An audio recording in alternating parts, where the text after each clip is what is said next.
Alright, let's shake things up a bit. Our solar system has been around for billions of years and is starting to get a little boring. So what if we shook up the positions of our planets? What if Jupiter was right next to the Sun?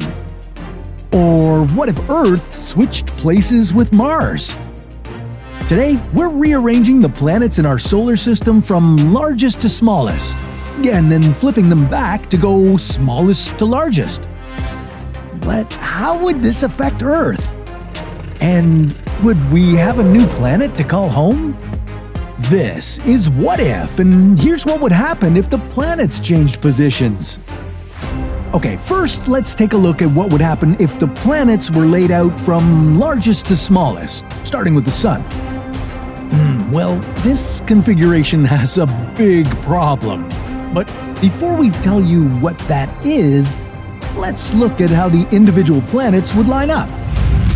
Jupiter is the granddaddy of the solar system. It's more than twice as massive as all the other planets put together. It would move from its current position all the way to Mercury's spot, placing it less than 1/10 of its original distance from the Sun. Think that's a crazy idea? Well, astronomers studying exoplanets tell us that this is not so unusual. Other large gaseous planets orbiting very close to their stars have actually been named hot Jupiters. Now, sitting in Mercury's orbit, Jupiter's orbit around the Sun, a trip that normally takes 12 years, would now take just 90 days.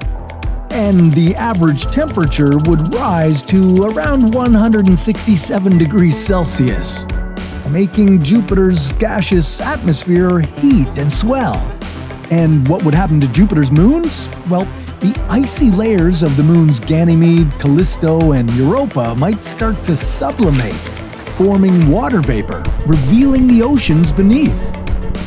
But that wouldn't last long. Given the intense heat of the Sun, the water would evaporate. Now, if there's any life in Europa's ocean, it might welcome the warm thaw, only to quickly realize things are a bit too hot to handle.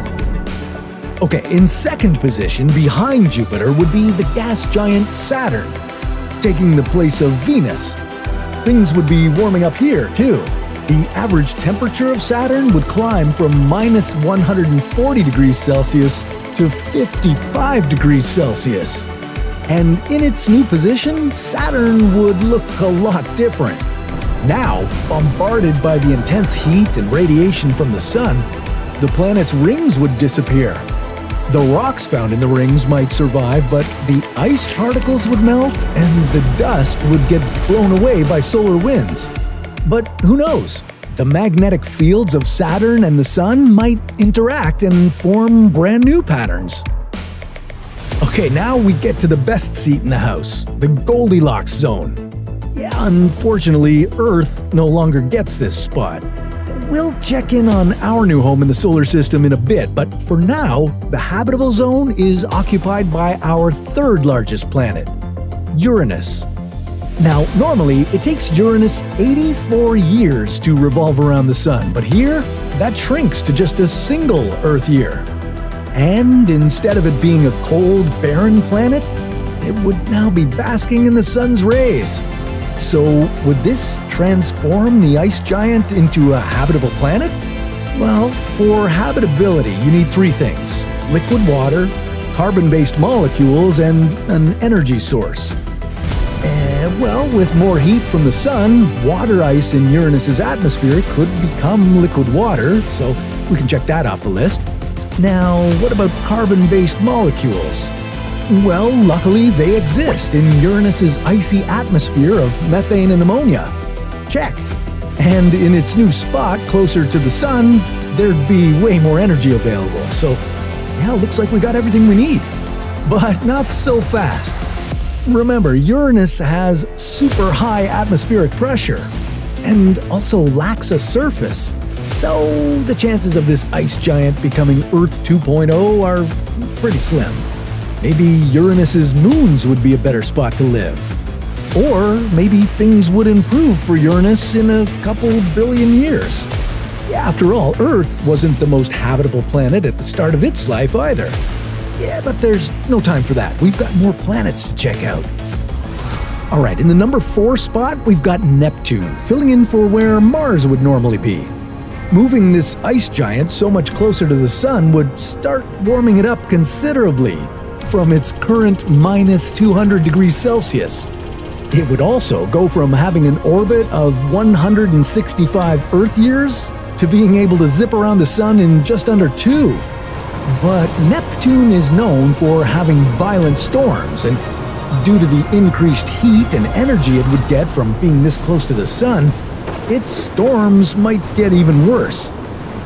Okay, I bet you're wondering about that big problem I was talking about earlier. Well, this new planet order would be seriously destabilizing. We've got 4 big planets now crammed into orbits that are very close. As these large planets swing around the Sun, they'd exert huge gravitational pull on each other. This could tear the system out of whack, destroying our entire solar system. And even if that doesn't happen, something terrifying would happen to us in this newly redecorated solar system. In this new order, Earth would be the 5th planet from the Sun, sandwiched between Neptune and Venus. Now, if Earth were to orbit too close to Neptune, we could become the planet's 15th moon. Oops. But really, that might be our best-case scenario. Being so much further away from the Sun, we'd now be getting less energy. Our surface water would freeze. All life on the planet would die out, including you.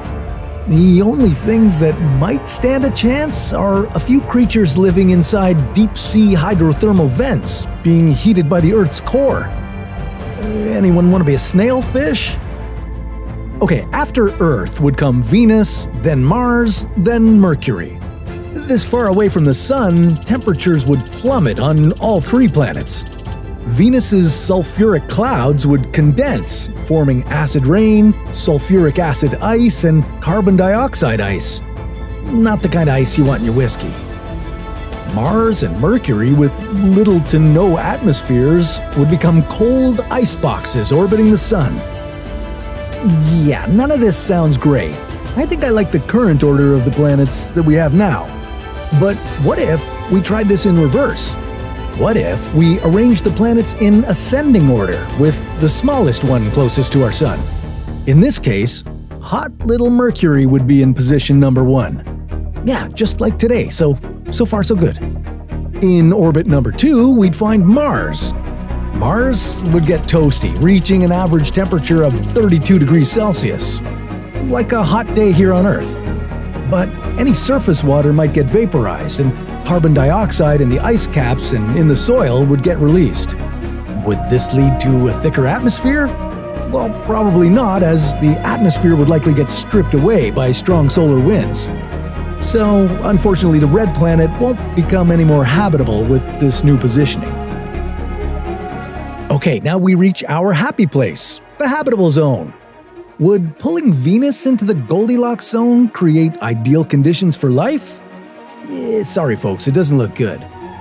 Sure, Venus would cool off a bit, but not enough to sustain liquid water, which is essential for habitability. Venus's carbon dioxide-rich atmosphere makes things hot through an intense greenhouse effect. There's no water on Venus's surface and very little water vapor in the atmosphere. Even if a comet crashed and delivered water here, it would evaporate in the heat. So, big thumbs down for new life. And how about Earth? Well, we'd be in 4th place. This would mean we'd get just half as much sunlight as we get today. That's not so bad, right? Well, unfortunately, this means we'd freeze. Similar to our other scenario, maybe some small pockets of life could survive, but humans wouldn't stand a chance. Without being in that perfect habitable zone, Earth just wouldn't be the same. In 5th place is Neptune, which is closer to the Sun compared to where it is now. Now, Neptune's gravitational field might ward off some asteroids headed toward Earth. It would also make for a beautiful night sky, with Neptune shining brightly, second only to our moon. Further down the line, Saturn and Uranus would swap places, with Uranus coming in and Saturn moving out. Probably wouldn't change things all that much. Jupiter moves from 5th place to 8th place, 6 times farther away from the Sun than before. That's a big change. 1 year on Jupiter would now last nearly 14 times as long as before, from 12 Earth years to 165. Its hydrogen and helium atmosphere would stay pretty much the same, but the weirdest thing that might happen? Being this far out, Jupiter's gravity would have an effect on meteors, asteroids, and other rocks flying around the outer solar system. And due to its significant gravitational pull, Jupiter would attract them and begin to fling them around the inner solar system. It would be like the late heavy bombardment experienced by the early solar system. Planets would get hit with significantly more asteroids than they do in our current formation. I'm glad the planets aren't laid out from the Sun based on size. Big to small or small to big, either way, things wouldn't be good for Earth. We'd freeze and die. Life would cease to exist. Now, how did we get to the current order of our solar system anyway? 4.6 billion years ago, our solar system started off as a big blob of gas. Some of this collapsed due to gravity and formed the Sun, and other bits came together to form the planets. There was still a lot of gas and dust around, which concentrated into a dense, rotating disk. The rotation of this disk affected the positions of our planets. The smaller rocky planets, Mercury, Venus, Earth, and Mars, were pulled inward toward the Sun. And further away from the Sun, gas and ice condensed to form Jupiter, Saturn, Neptune, and Uranus. A second transformational phase began 3.8 billion years ago. The orbits of Jupiter and Saturn became locked together briefly, creating instability in the solar system. To counter that instability, their positions changed. Jupiter migrated inward and Saturn, Uranus, and Neptune migrated outward. After a few million years, things settled down, with all four assuming positions similar to where they are today. Regardless of how it all happened and why the planets sit where they do today, I'm just happy the Earth ended up in the Goldilocks zone. And based on this hypothetical, well, it doesn't look like any of the other planets would do as good a job housing humans, even if they were in the right spot. Let's just hope Earth stays right where it is for a long, long time. Now, what if the Earth was suddenly hit by a massive volcano that could destroy it? Well, then staying in the Goldilocks zone might be the least of our worries. But that sounds like a story for another What If.